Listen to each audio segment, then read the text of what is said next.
across two different studies, we asked participants to just describe as vividly as possible a time when you felt awe. What triggered it? What were you doing? Where were you? Who were you with? And so forth. And so we wanted them to relive this kind of experience.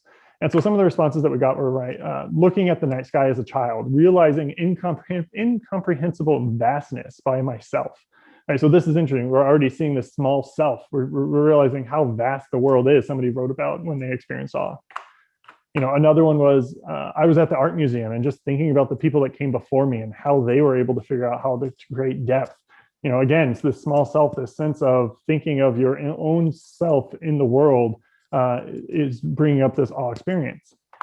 But then there was also, I would have to say that I felt awe when the Boston Marathon bombings occurred. Right, this type of awe for me was not wonder or amazement, but fear and dread. Right, we're seeing that these negative kind of things can also be awe-inducing. Another response was seeing the 9/11 attacks. Right, these are horrible things that occurred, but they are awe experiences because it makes you have to readjust for what's going on.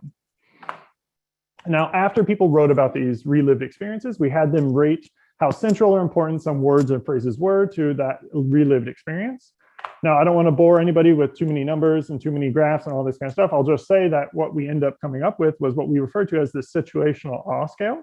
And it's made up these 4 different factors, right? So we have this factor called connection, which is words like, or phrases like, I felt a closer sense of my identity or who I am. This oppression, I felt confined, I felt tense.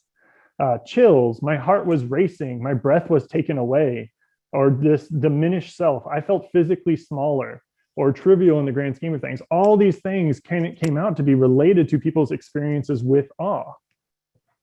Now, when we looked at this and we did this all in the lab, right, our situational awe scale appropriately correlated with the DPES awe and the small self. That's what we wanted. That's convergent validity. That shows that what we were measuring was the same as theirs.